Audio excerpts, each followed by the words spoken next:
Phase 5 in the MCU kicks off with Part 3 of the beloved Ant-Man trilogy. Does it take us beyond the lackluster Phase 4? Find out when Johnnie Torch reviews Ant-Man and the Wasp, Quantumania.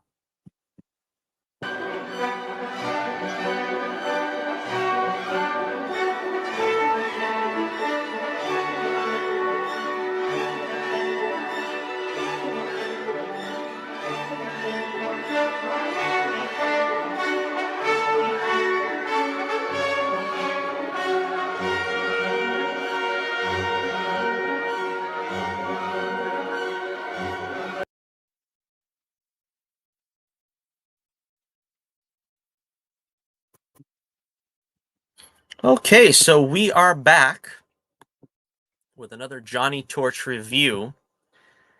And today we're going to check out Phase 5's Ant-Man and the Wasp, Quantumania. Now, this is sort of a long-awaited beginning to Phase 5 because let's be honest, Phase 4 wasn't. Phase 4 was pretty much trash. The real lone bright spot for me of Phase 5 was Doctor Strange 2 in the Multiverse of Madness, which more or less kicked off this arc that we're on now, which is the multiverse. Now, I think all things considered, I don't remember what TV shows, streaming shows are considered part of Phase 4. All of them? Starting with WandaVision? I'm not sure. But the TV side was kind of suspect. I probably liked as many as I disliked, to be totally honest. I mean, WandaVision was good. I thought it was solid. It was a good lead up to Multiverse of Madness. I liked Loki probably best of all, which again also set the stage for this film. And I'm sure we'll talk a little bit more about Loki later in this. This is the non-spoiler part though. Um I liked Moon Knight, which was completely unrelated to anything that's going on here, at least for the moment. And apart from that, the rest of the shows were in various degrees. I mean, I liked Hawkeye. I think the problem with Hawkeye is it could have been a better movie than TV show. I didn't really have any problems with Kate Bishop, but too much stuff revolved around her that was uninteresting to me. When they finally got around to bringing the Black Widow into it, Yelena, that's when that show kind of took off, and you had that confrontation between her and Clint, and it got better, but again, I that was kind of mid for me. I think WandaVision maybe you could say was mid too. I think Loki and Moon Knight were pretty good. Moon Knight was good. I didn't really know anything about the character, so I mean, people maybe that were more invested in that character might have not felt the same way. And we'll talk a little bit about that too, about how your investment with the characters will give you more or less mileage probably with this film. But giving you some history here, giving you some history. Yeah, didn't like She-Hulk. Didn't even watch Ms. Marvel, to be totally honest. Didn't watch What If, because I didn't really like what they had to offer. Some of the specials were good. I thought Werewolf by Night was good. I mean, it was okay, let's put it that way. And I liked the Guardians of the Galaxy holiday special, which is I guess our next movie in the MCU we're going to check out. All right, so going into Phase 5, everybody I think had hopes that they were going to kick it up into overdrive and that we were really going to take a large step forward because like I said, uh, briefly reviewing Phase 4, I mean, Black Widow was long awaited and it was good to see Scarlett Johansson again as Natasha, but the story itself was fairly lacking in my opinion. We had, again, this is not all in order, but the Eternals, which I think kind of gets a bad rap for being worse than it is. It's a subpar movie. It really doesn't do anything to sort of endear you to it. It's just sort of like here's another wacky, Kirby-esque type story that really is unattached to the franchise at large. I don't think it's as bad maybe as some people are trying to present it, but it's still a vastly underwhelming film considering what else the MCU is known for. Then we had Shang-Chi, which I legitimately liked. It's probably my second favorite film of Phase 4. I think Shang-Chi was legitimately a good film, but it wasn't the most interesting character. Shang-Chi comes off as being the least interesting character in that movie. And that's what bothered me most about that film. Um, we just got through seeing Wakanda Forever not long ago, and again, it was fairly underwhelming. It kind of was by the numbers. It went the way it had to go, but I really had no interest in Riri Williams. I don't really feel like any necessity to go back to Wakanda now that Chadwick slash T'Challa is gone. I mean, I like Shuri, and it would be okay to see her maybe interact with the MCU at large. Say there's another Avengers film, but again, there's diminishing returns here. I liked Multiverse of Madness the best. Again, that a lot has to do with Sam Raimi coming back and showing the young folk how it's done. Again, Benedict Cumberbatch really he wows in that film. He's always good. To me, he's the MVP of the MCU right now. Then we had Thor: Love and Thunder, which was underwhelming. I guess I haven't had the heart to go back and revisit that one yet. I honestly, it left a bad taste in my mouth, but I remember at the time thinking there was some things to recommend it. I mean, it wasn't total trash, but again, I just didn't have the heart to go back to it because some of it was so dumb and demeaning to Thor. And again, just a very disappointing phase altogether. I think that pretty much covers them all. So going into phase 5, I was really excited because Ant-Man is Paul Rudd is fantastic. Ant-Man is probably one of my favorite characters remaining in the MCU that hasn't had a mantle passed or whatever. The mantle passing came before the movie even started, the first movie, right? With Hank. But I love the first Ant-Man movie. I thought it was a fun little origin picture. It was kind of a throwback to phase 1 where we had all those great origin pictures. I really loved phase 1. That's my favorite phase. I love First Avenger, Thor, the Incredible Hulk, Iron Man, just in the first Avengers, of course. All of them were so great, and they were basically were origin pictures. They were setting up that character. And I think Ant-Man was originally intended to be in that group, but because of problems with switching directors and so on and so forth, his came out a little later. I think it was in phase 2, but it still felt like a phase 1 movie and it was great. Then came Ant-Man and the Wasp, which finally gave the Wasp some much deserved screen time. And part of the problem with this film is a lot of people are complaining about Quantumania, but then at the time they were complaining about Ant-Man and the Wasp because they were saying, well, it's such a small stakes story, you really don't even need to see it to have any impact on the rest of the Marvel universe. It was basically a story about, you know, Scott trying to stay out of trouble with the law and still be Ant-Man. And it really had no huge ramifications other than to show us, he became Giant Man and, Hope became Wasp. It was low key, and I liked it being low key. Then you go over to Quantumania, and it seems like the natural progression because the only place to go was cataclysmic Armageddon, and that's where this movie goes. It's not a small little origin story, it's not a small stakes sort of ground level film. This takes place in the quantum realm, and the ramifications are for the universe. Now, quickly before we get into spoilers, what did I think of it? As I said on Twitter, I think it's good. I liked it. I enjoyed it to an extent. It's not great. And I think that's why, again, we're in a society now. It's basically things have to be a 10 They have to wow you. You have to be like clamoring for more, or it's subpar. It's not good. It's annoying. It's bad. Uh, I wouldn't say this film is mid. I think it's a little bit better than mid. I think it's about as close to mid as you can get without being mid. I think it's like, for instance, Morbius was mid. Black Adam was mid. This is, I think, a little bit better than mid. It has to do a lot with the performances, but the story is not as captivating as it should be. And the humor is what let me down the most. Paul Rudd can basically evoke a laugh with a wink and a nod.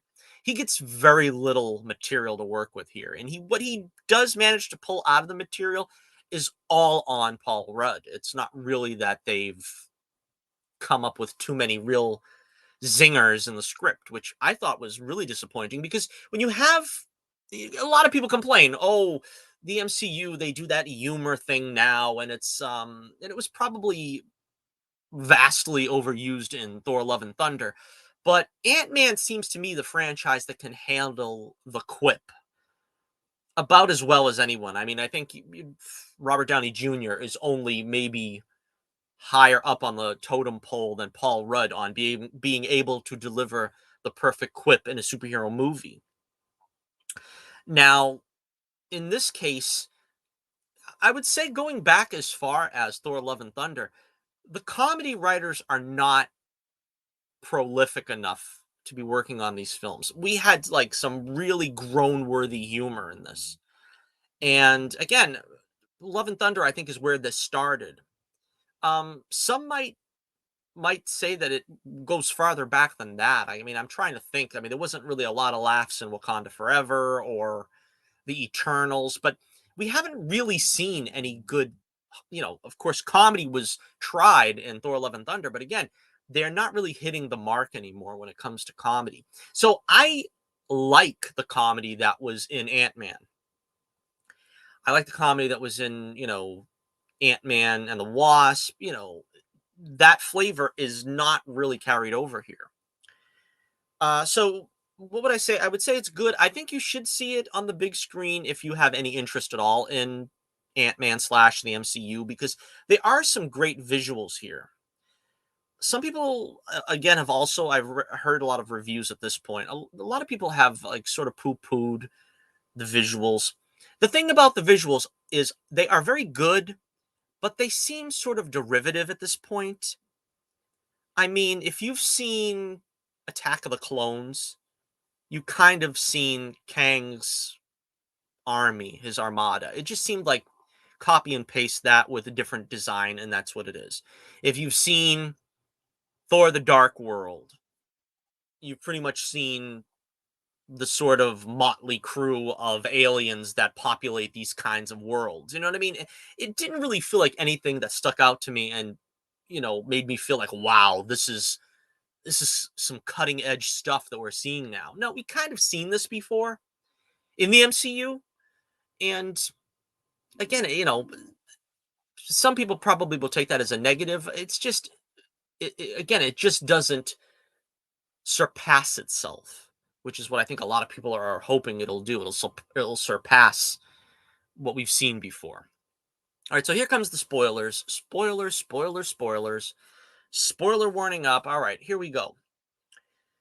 So again, a quick overview of the film. We have Scott is now sort of trading off his popularity, and they kind of make a joke about that. That's some of the more funny stuff is at the beginning of the film where he's kind of trading off his popularity as being an Avenger, and the guy in the coffee shop lets him have the coffee for free, but he's like, "Oh, we love you, Spider-Man," and it's like people don't really they don't really it's like a testament to celebrity, that they don't really know what he's famous for, but he's famous.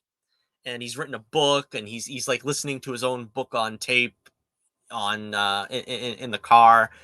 It's funny stuff. Some of that is really amusing. Now enter Cassie. Cassie now, of course, if you don't remember Endgame, and to be honest with you, I should really revisit Endgame. I don't think I've seen it since.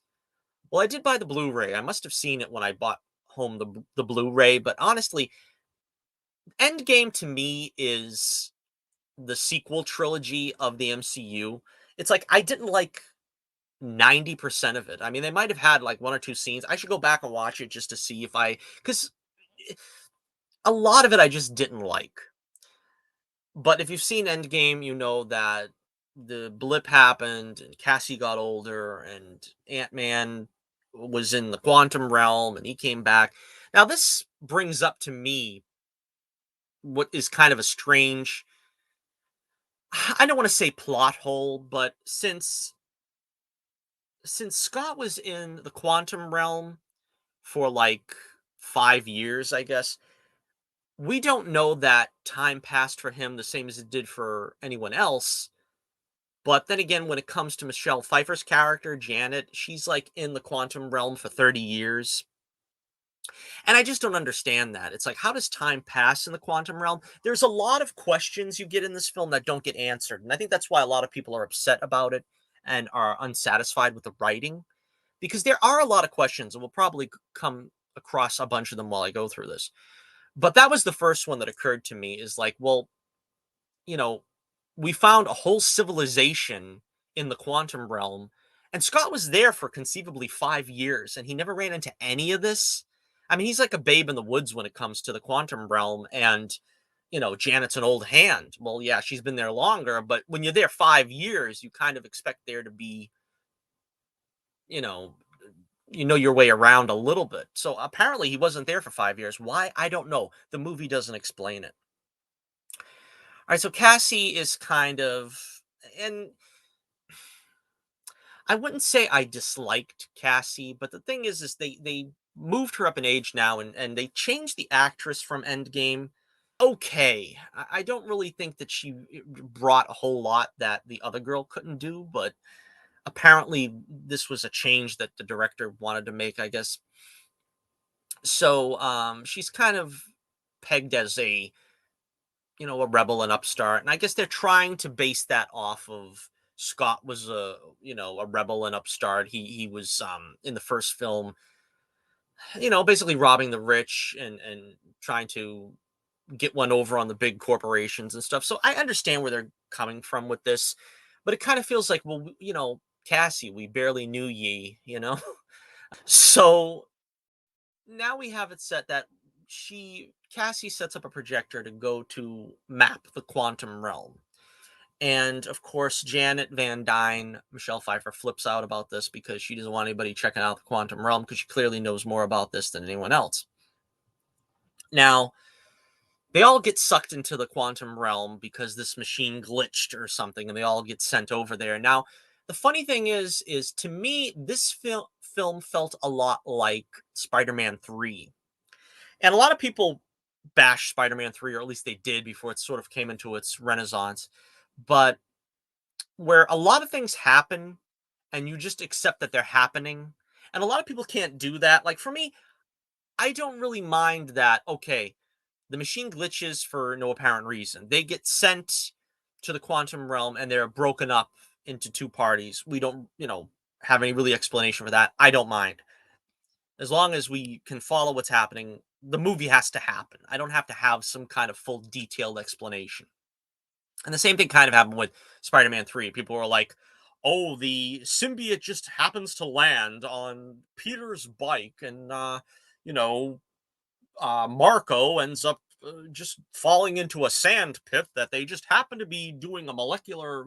This is a comic book, kids. You know what I mean? You got to kind of give them some leeway of these fantastical things happen because they have to happen. You can't have this long drawn out procedure of trying to explain every single thing. It should be okay to just accept on faith that some of the stuff just happens by random chance. And, you know, this film, as much as any, is leaning on that random chance button. So, again, just to not to make a long story even longer, but um, Scott and Cassie wind up meeting this band of rebels. There's some painfully unfunny stuff between them. Um, there's some barbarian woman who's sort of the de facto leader of this group, which I would not be able to remember her name, if I tried for 15 minutes. So I won't even bother. And she got a motley crew of there's like this black guy that his forehead glows and he can read their minds and he knows they're on the level. There's this brain that's in a jelly mold, some kind of character. Now later on I found out this was David Masterson who played oh, I don't remember. What was the guy's name in the first two films? And I think they gave him this role just to sort of have him in the movie because for some reason they decided that they weren't going to even get a cameo to David Del Masterson and Michael Pena. Now, I understand T.I. for some reason fell out of favorability. I don't remember the story. He was canceled because he did something, and it may have been good, bad, or indifferent. I have no idea. I don't remember. I just remember hearing he was canceled. So I don't understand why they couldn't give a cameo to the other guys. I mean, you don't necessarily have to put Ti in it if he did do something so bad, but at least give these two other guys a cameo. Now, maybe they could have even recasted Ti's role. I don't know. I mean, but to just completely ignore them for this whole movie, and they're not even mentioned. That to me is like almost tantamount to the way they killed off the Warriors 3 in Ragnarok. It's like very disrespectful. I mean, that sounds, corny to say, well, it was disrespectful. They didn't have a cameo.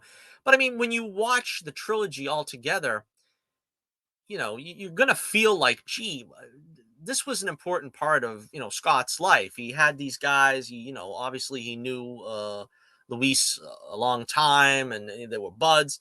And it's like they're not really even mentioned. I don't know. I heard there was there was a cameo of Jimmy Woo from the second film. I must have blinked and missed it. I didn't even notice he was in the film. So I mean, they tried to pay some homage to Ant-Man the Wasp. So they befriend these rebels, and of course, Kang the Conqueror is the main villain here. On the other side of the ledger, we have Hope and Janet and Hank trying to find their way to Scott and Cassie, and they come across like this. Well, it's like a club slash bar, I guess, and Janet is familiar with all this, and she's still not really telling them what she'd been through during her sojourn here on this planet. And then we get the cameo of Bill Murray. Now, Bill Murray's always a scream, and I always enjoy seeing Bill Murray in anything he does. Bill Murray is always going to be one of my favorite comedians. I think he's slightly more reserved here than he should have been, given that this is a comic book movie, and given that this is the Ant-Man franchise. I mean, you can go a little bit bigger than he did.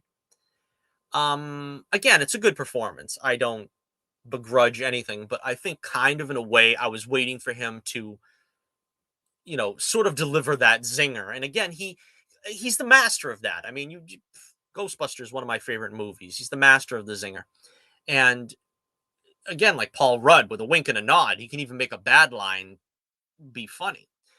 But again, I don't think the writing really did him any favors here. It really wasn't this like great memorable exchange he has with them. The most memorable thing is apparently he had a relationship with Janet, which I didn't know how to feel about this. It's like in a way I understood what they were trying to say, that when she's been there for 30 years, not thinking that she'll probably ever get out, and and they kind of also had to, they wanted to make sure that they felt like it was an even playing field by mentioning that, of course, well, Hank, he didn't know if she was going to get out, and he had a relationship at least with one person during these 30 years. Is a little bit difficult because what we've already seen in the previous two films is that Hank was sort of so dedicated to trying to get her out. It doesn't seem to me like this was genuine. It didn't seem like this was authentic. So while on the one hand I understand it, on the other hand I kind of feel like maybe they'd have been better served to not have that joke or that line in there. I just think it kind of would play better that they really sort of had always believed in themselves and each other, that they would be reunited. And of course, that's probably just me being a hopeless romantic, but I don't know. At the end of the day, I think that might have been what better served the film. All right, so we don't see what happens to Bill Murray, by the way, his character. I think he gets attacked by a giant octopus, and I think the idea was that he was going to be eaten by him. But I think what happens is they probably figured maybe we can use him again at some point. You never know. Why kill him off? So again, there's always a possibility. There's always possibilities in these films. Now, one of the problems I had was for a film called Ant-Man and the Wasp has painfully little to do here. Now, Evangeline Lilly is great, and I love her in this role, and she's always entertaining no matter what she does, but they really don't give her a lot to do. Um, they give her this painfully unbecoming hairdo, let's say that, and she's saddled with that for a long time. Now, I don't know if also I kind of got used to it, I guess, by the end of the film, and I didn't think she looked that bad. But at the beginning of the film, I'm like, "Oh, what did they do to you, girl?" But at some point, I kind of felt like, oh, "Okay, I'm used to it. It's okay." Because even with the first film, when they gave her the short hair, they gave her a hair that was kind of like what Janet had in the comics, sort of in the '60s, and it looked like her trademark, so to speak. So whether her role was reduced and her look was given this unflattering hairdo was because of her being anti-vax during the pandemic. I think it's unfortunate if it's true, but I think it's true. I think this is probably they were trying to give her a reduced role here where she is still in the movie a pretty good amount of time, but the focus is not really on her in this film. And I think that's sad, not only because of the reasons why it probably happened, but I think it's sad that for a film called Ant-Man the Wasp really doesn't have a whole lot to do. Now, the Wasp in the comics really always outshined Ant-Man. She was like a big part of the Avengers, and of course, Hank Pym had his problems in the Marvel universe. Need I really go into it? But they really made her shine, and I feel like in this case, I didn't want her to be dominating the movie and have more to do than Ant Man, but I did feel like they probably could have played her up a lot more. Now, she does get a big scene at the end, and I'm going to talk about that in a moment, but that was kind of disappointing. Now, first, I want to get back to Hank. Now, they don't really have a whole lot for him to do either. Basically, like I said on Twitter, Hank and Hope are basically concerned onlookers for the whole first half of the film and most of the third quarter of the film. And it's basically Michelle Pfeiffer's movie, and she carries it off really good. So it's not really like that's a problem because it's really her movie. It's her story. And at this point, she sort of spills the beans that Kang crash landed on her planet here in the quantum realm. She sort of I don't want to say nursed him back to health, but basically helped him out. And the ship that he was in, they fixed it, they rewired it or whatever, and they worked on getting a power source back together and having it to work to get them out. And Kang basically wants, he promises Janet, in other words, that he'll take her back to where she left off because he's a time traveler and he could do that and she won't have missed 20 years of Hope's life. And she finds out that he's um Kang the Conqueror, in other words, that he's going to destroy worlds and he's this terrible titan and so on and so forth. And she double crosses him and gets away, and he basically is left for the next 30 years or whatever to, while stuck in the quantum realm, build up his army and so on and so forth. And she fought alongside rebels such as Bill Murray. And Jonathan Majors as Kang is good. Now, I had my worries because when I seen Loki, I really didn't know what they were getting at with Kang. It's a little bit more understandable here. And the problem I think a lot of people are having with Kang in this film is they don't understand that this is a not a first step. Loki is technically the first step, but this is like the jumping off point for the tapestry, and the tapestry is going to be woven during the rest of the phase. Now, With Loki, he was like a wise guy and a goofy guy and a, silly little guy. And I remember thinking, what are they doing with Kang? I don't understand this at all. And this is like pretty disheartening. But apparently there are Kangs, of course, throughout the multiverse, and that all of them are different. Some are going to be wacky, some are going to be goofy, like the Loki one, and some are going to be brutal and ruthless and conquerors, like this one. This is apparently the default Kang. This is the one from the comics that everybody remembers. Now, what happens here is this Kang, again, Jonathan Majors does really good here. He's very imposing. He's, threatening. You get the feeling he's for real. He's the real deal. And I think everybody, you know, applauds him in this movie for that. But his story isn't really told that much. You really don't get too much of a sense of why he was banished. You don't really get a sense of who banished him. Now we'll jump ahead to the post-credit scene. We might as well talk about that now while we're talking about Kang. But there is what I guess is called the Council of Kangs. And again, I have to admit, I do not know much about Kang in the comics. I never particularly liked him in the books. I always felt he was like the Brainiac of the Marvel universe. I never really liked Brainiac. Every time they talk about a Superman movie, they're like, "Oh, you got to do Brainiac." Brainiac to me is dull, and so is Kang. Kang is like dull and convoluted. That's what they have in common. Brainiac was, well, sometimes he's a green guy with a pink leotard. Sometimes he's a robot with a brain. Sometimes he's a glowing orb. And it's the same thing with Kang. Sometimes Kang is Rama Tut, and sometimes he's Kang, the Conqueror. Sometimes he's the goofy Kang from Loki. It's confusing, and it's, one of those things you're going to need a scorecard before the end of the phase to try to figure out what was going on all that time. So he was good, and I felt that he was appropriately heavy. He was a good heavy. You believed it when he was threatening.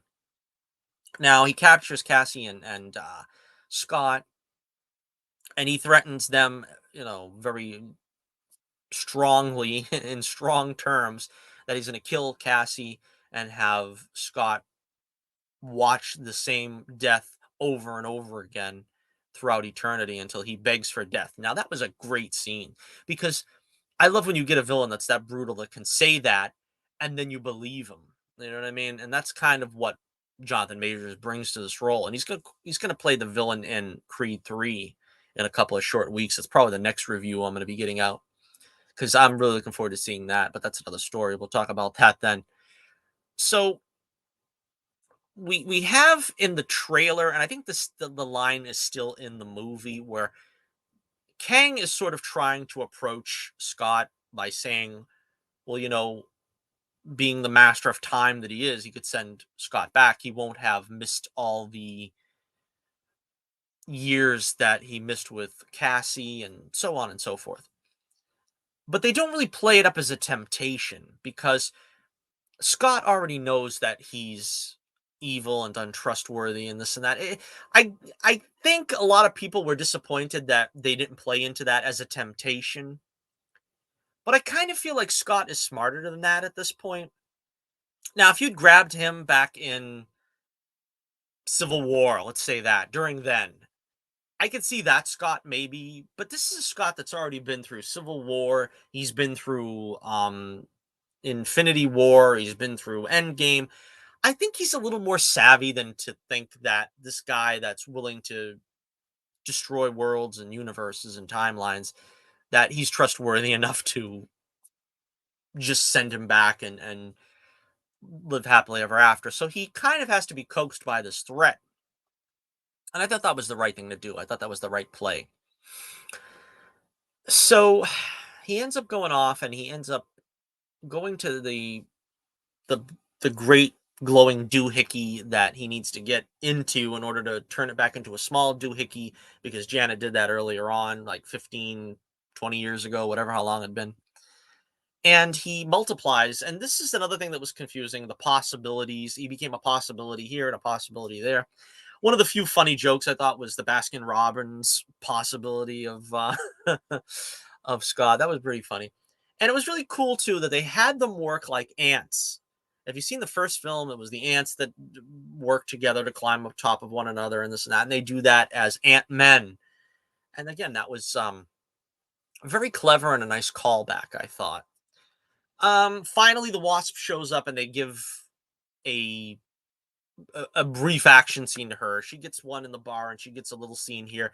That's about all they really give her during this whole, pretty much through the whole bulk of the film.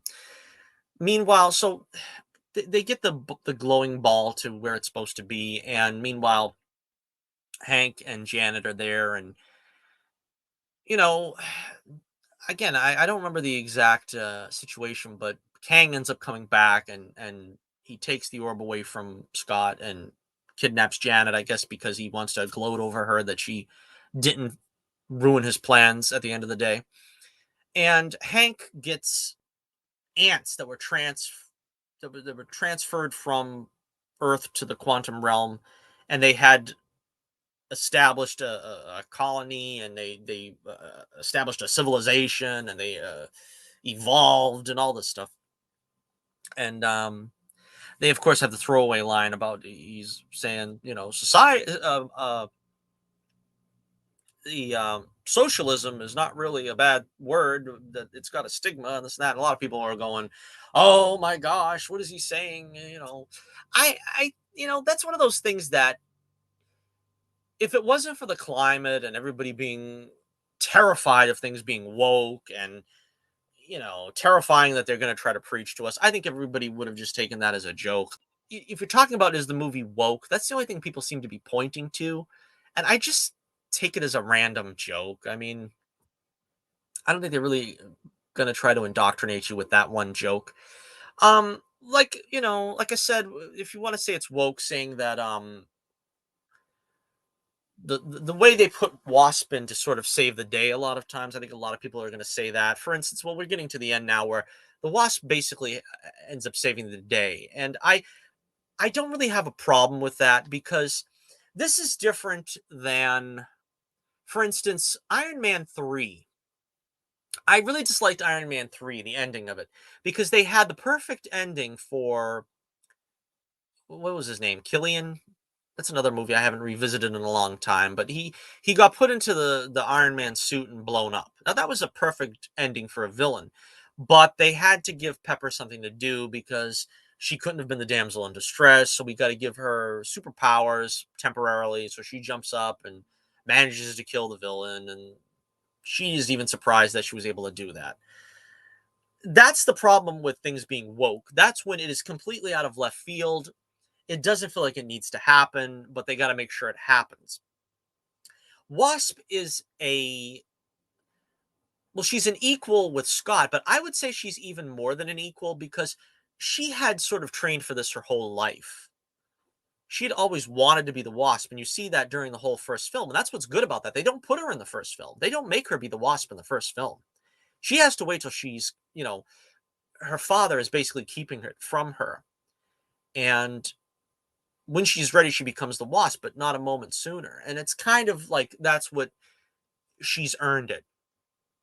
And I think the same way here, it's it's her time. You know what I mean? She is able, she's capable, and she deserves to be the one to help Ant-Man. Now, so not to get too far ahead, Hank ends up using his ants to sort of, you know, even the odds. Cassie has escaped and she's shrinking and she's becoming giant and she's got all these powers as well because apparently Hank had been helping her out too in the interim. Now, I understand that. A lot of people also are complaining, well, it's another one of these teenage girls that are just so smart and they're so brilliant. And what are we going to do? They're just so great. But, Shuri was already introduced as being, a wonderkind or whatever they call those proteges. And I think I can believe that Cassie being under the tutelage of Hank would have had some interest in this stuff because it was the family legacy and It's Riri Williams is the one that really steps out of the shadows and is sort of like, well, where does she come from? Where does she get off being Tony Stark Jr.? You know what I mean? It's like that's kind of a step too far. If you want to complain about any of them, would be Riri Williams. But she gets to be a fledgling superhero. Cassie does, and I don't think they overplayed her. They give her enough to do where she's not a liability. She's actually doing something without making her be the you know top dog in the outfit. So again, in the finish, and we haven't even talked Modoc yet. I'm saving a separate segment for Modoc. But there's that brutal fight. Now the ants carry off Kang, and you think that it's the end. Of course, you would think anyway that it's the end for Kang because he gets carried off. But I knew anybody who'd seen the trailer knew that Scott has this big knockdown drag out fight with him, and he basically says, you know, I don't have to win, we both have to lose. And again, this is one of the great fight scenes between heroes and villains. This honestly is the best since I don't know when. I mean, you try to think of great fight scenes in Marvel movies, there really isn't a whole lot of them. I mean, I remember thinking the Incredible Hulk one was one of the best, and we got a good one, I think, with the original Thor and Loki. I mean, in the early phases, they did sort of put a premium on let's get the hero and villain to fight. We really don't see that too much in the fisticuffs and stuff, I don't think, in more recent time. It seems more like they're just sort of posturing. And this was brutal. This was not posturing. This is not just, you know, Captain Marvel and Jude Law just trading a couple of love pats. This wasn't Namor and Shuri trading a couple of love pats. This was brutal. This was mano y mano. And I guess Scott, being in prison, he kind of knew what to expect from a brawl like this because you'd be like, how is he standing up after this? Yeah, how is he able to handle that? Because Kang is like ruthless. I mean, Jonathan Majors, he's not in Kang 3 for nothing. The size of the guy's arms, I mean, it's crazy. And that was just a brutal beatdown fight. I loved every minute of it. That's what I mean about how this film has got, it's one of those things like the sum of its parts. I mean, the humor doesn't really work that great, but it's okay. The plot is not explained that great, but when you get to some of the basic scenes here of storytelling from Janet's point of view, and then you've got the big fight at the end between Scott and Kang. A lot of it really works, and I think a lot of people don't let it work for them because it's not really a cohesive whole. You know what I mean? It's in its separate parts, it's pretty cool, but as a whole, it doesn't really come together as good as it should. So again, as we've mentioned before, everybody gets out and goes back home, and except for Scott and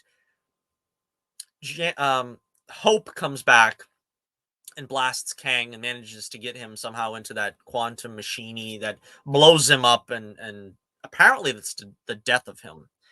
And they think they're not going to get back.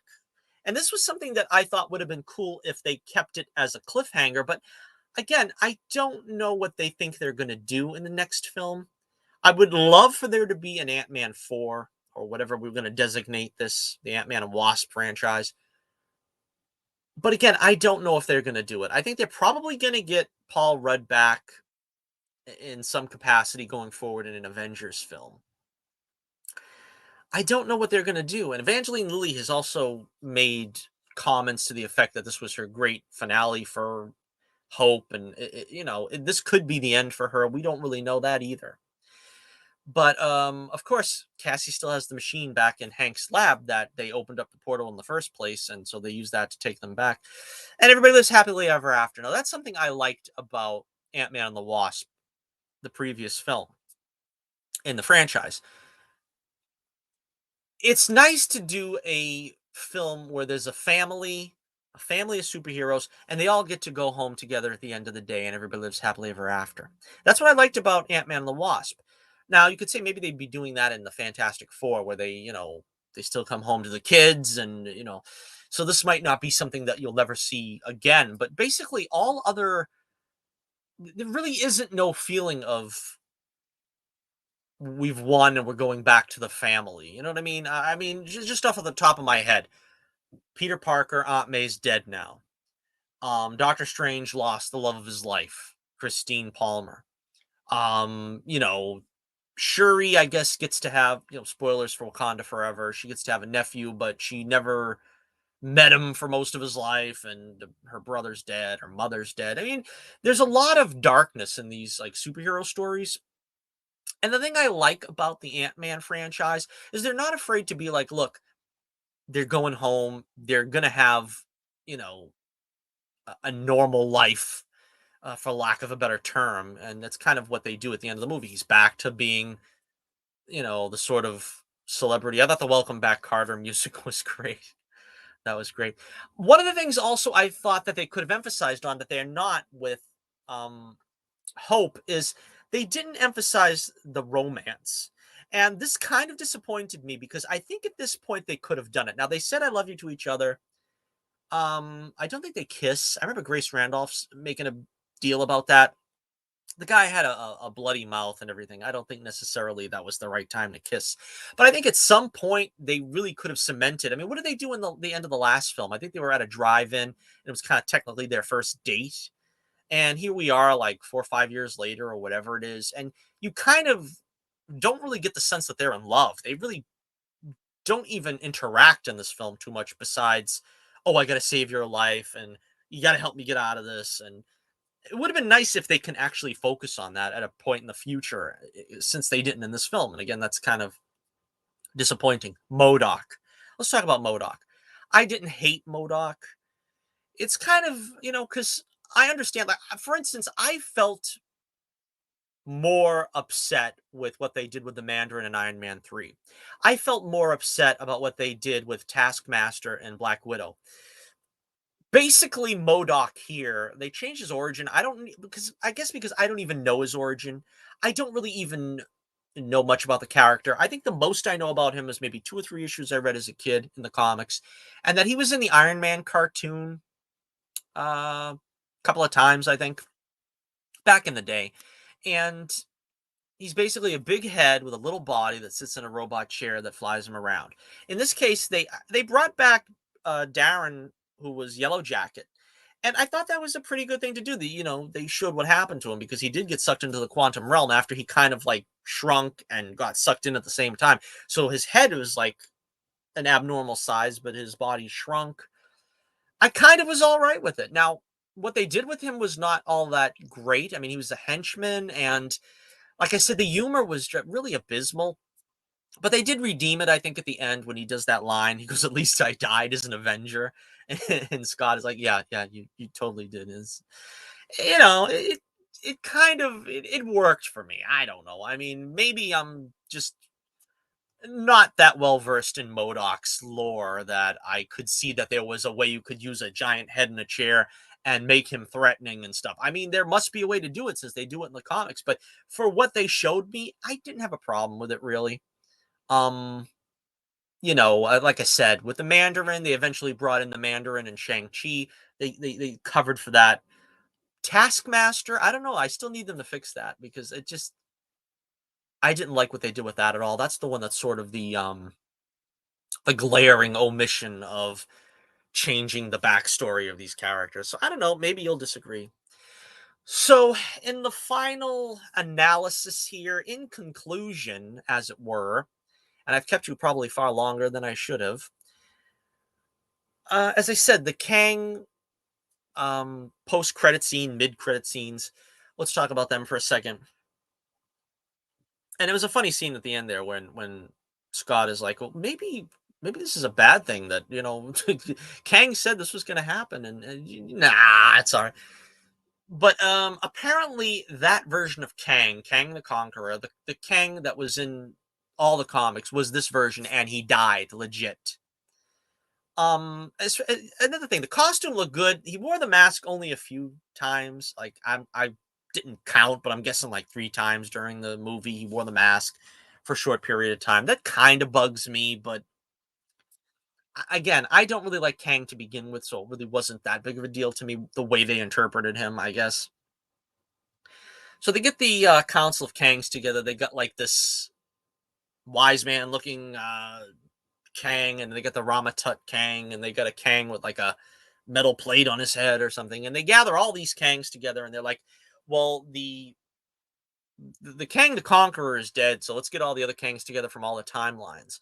And this is like leading to an army of Kangs. Now they didn't explain to us why apparently it was them that marooned him there on that quantum realm plane. I'm guessing that's going to be explained eventually.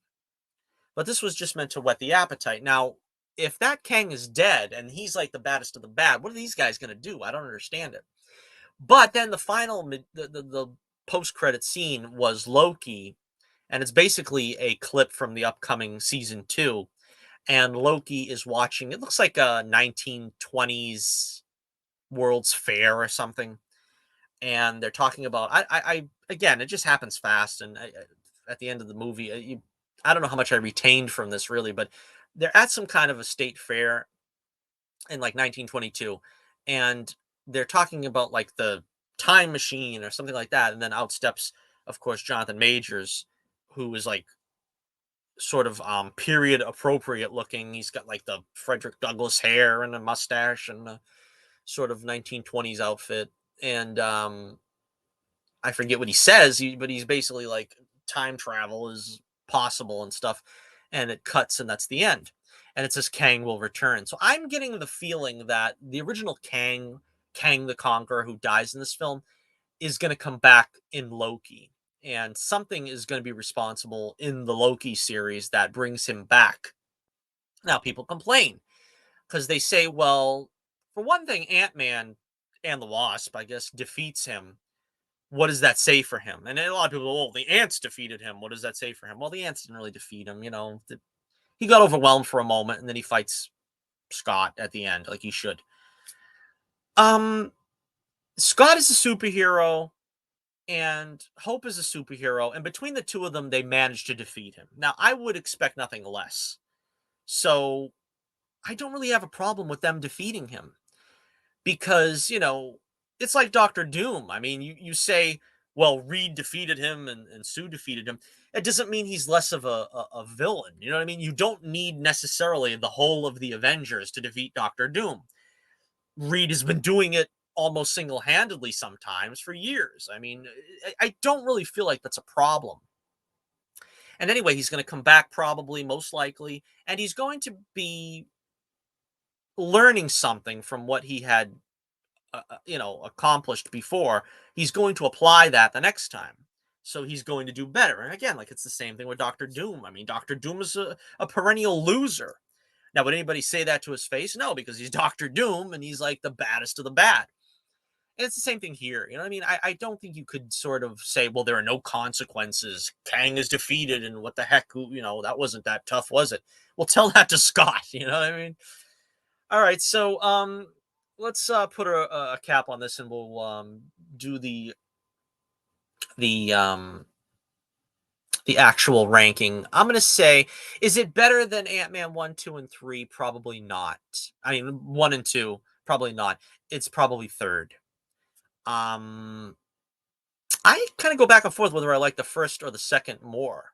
Ant-Man the Wasp was a lot of fun. A lot of people kind of slept on that film. I thought it was a lot of fun. I thought Ghost was good in that one. I know they gender changed the character, but I thought that was a pretty good movie. I actually liked that one a lot, and potentially more than the first one. But the first one was great. The first one was a classic. This one probably notches in underneath those two. Like I said, it doesn't quite make up the sum of its parts. I'm going to give it 4 out of 5 stars, which that sounds a little generous, but I think 4 out of 5 stars, which translates on an alphabet scale as a B minus. It's again, it's not mid. I wouldn't say it's mid. It's a cut above mid, which puts it somewhere in a B movie area, but it's not I wouldn't put it as down as far as a C, or maybe a 3 3 stars. I wouldn't do that. I would still say it's on the better side of mid. And I would give it like maybe a 7 out of 10, which would be more like, for instance, I think like what was Black Adam and Morbius? That was probably more like what, a 6, I think I gave them, something like that. But a 6 or 7, is probably around what it should be. And I think a 7, I would give it a solid 7. I just wish that they had a little more to do with Hope. I wish they kind of had more interactions with her and Scott. Some of it could have been explained a little better about Kang. I mean, I'm patient. They have the whole of Phase 5 to really flesh him out. I didn't like what they did with him in Loki. And, they did a complete 180 here. And I think they've got more, tricks up their sleeve for the Kang Dynasty, which is going to be the Avengers film that this all culminates in, which I guess is going to be like a lot of Jonathan Majors running around as Kang. All right, so that about wraps it up. Let me know what you think in the comments below. Did you enjoy our spoiler review of Ant-Man and the Wasp: Quantumania? Did you agree with me that it is pretty good? It's better than mid, but not probably one of the top MCU films. Let me know what you think in the comments below. We will be back with you with more reviews this year. We got plenty of them coming up. There's a ton of reviews, a lot of movies I want to see this year. This is going to be a great year for film, with stuff that I want to see at least. I mean, I hope they all turn out to be good. Creed 3 coming up pretty soon. That's going to probably be the next one. We've got Shazam! Fury of the Gods. We've got Guardians of the Galaxy Volume 3, which I'm sure is probably going to be a heartbreaker from the looks of it. We've got The Flash.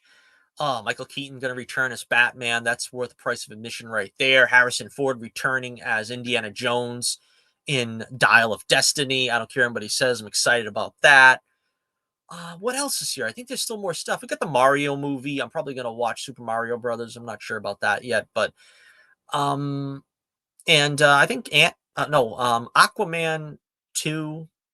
What's the name of that one again? I don't know, a Kingdom of something or other. That's, I think, still scheduled for sometime this year.